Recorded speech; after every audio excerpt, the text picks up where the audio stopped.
Hi, I'm Abby, and this is Physics Lab number 5, Magnetic Braking with Faraday. The purpose of this lab was to observe and model the interactions that occur when a bar magnet is dropped through an aluminum foil tube, and then compare the results using Faraday's law.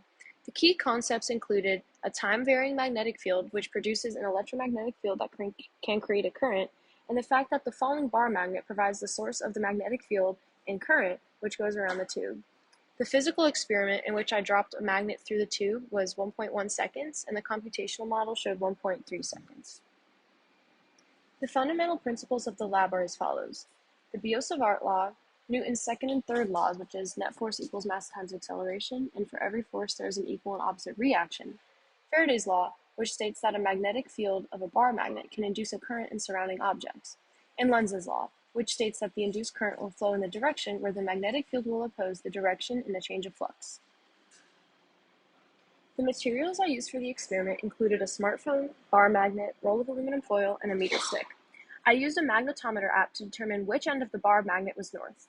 Then, I could hold the tube of an aluminum foil vertically and then drop the magnet through it.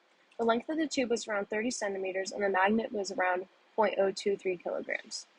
I used the phone to record the magnet dropping and I found the exact time of each fall. I repeated this for 5 trials to find the average. The system was the magnet in the tube and the surroundings was everything else. This is what I recorded from each trial, which averaged out to around 1.1 seconds. So here are some checkpoint questions. Why can't we use a ferrous tube, for example, a steel pipe? So we wouldn't be able to use this because the magnet would be too strongly attached to it and it wouldn't really fall all the way through. So what happens to the magnet and how does this compare to a magnet falling in free space without a tube?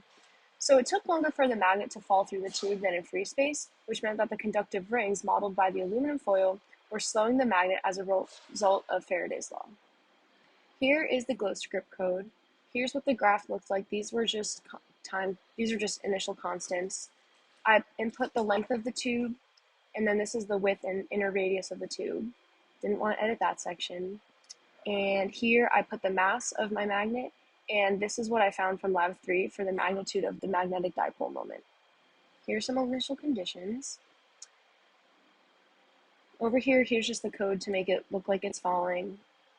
And then it printed all done, and it showed how much time the magnet spent in the tube. Here's what it looked like. This is what the magnet looked like when it had already fallen all the way to the end, but it fell from the top to the bottom. This is the velocity as a function of time, and the time found from this experimental model was 1.296 seconds. Interpreting the simulation. So to answer this question about the intensity of the coloring on the tube indicating the magnitude of a current flowing, so red means that it's going counterclockwise and blue means that it's going clockwise. Lenz's law states that the induced current will flow in the direction where the magnetic field will oppose the direction in the change in flux. And what happens to the dynamics of the system when you flip the magnet around? This creates an induced current running in the opposite direction as before, and the magnitude of the magnetic field will be the same. Part 2 of interpreting the simulation. How does the total time in tube of your real-world system compare to that of the computational system? So it actually fell quicker in real life, and the cardboard inside of the aluminum tube should be accounted for since it keeps some of the current from reaching the magnet. And then how does the shape of the velocity versus time plot tell you about the forces acting on it? So it says that while in the tube the velocity is constant, which means that acceleration is 0, and the forces on the magnet at that time are also constant. When it's not in the tube, the velocity has a negative slope, which means that the forces are increasing in the negative direction. Velocity is always negative, which means that the downward force of gravity is stronger than the upward force, that is the magnetic force. A similarity and difference. So the main difference was that the time in the computational model was longer than the experimental time. Some possible sources of error include a lack of precision during the physical experiment, so maybe the magnet wasn't dropped from a precise location right above the tube each time, or the time calculations weren't very precise because they were being recorded with my phone. And then other issues with the magnetic dipole moment calculation from lab 3 also could have contributed to a possible error. What if the resistivity of a conductor was reduced as close as possible to 0, and how would it change the dynamics of the falling magnet? So I equals EMF over R, and in reality, the magnet would fall less quickly through the tube as the resistance decreases, since the magnet could not fall through the tube because the force would be closer to gravity and would make the magnet get stuck in the tube.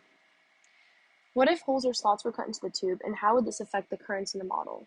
there would be less aluminum to create an induced current on the magnet, so that would mean less current and less force, and the magnet would then fall faster. Overall, I was able to observe the effect of a falling magnet through conductive rings of aluminum foil. Using the Biot-Savart law, Faraday's law, magnetic force, Newton's second and third laws, I could ultimately determine the kinematics of the magnet. And by graphing the results, I compared the time of the computational model under perfect conditions to the real-life experiment and found the time to be greater. Thank you.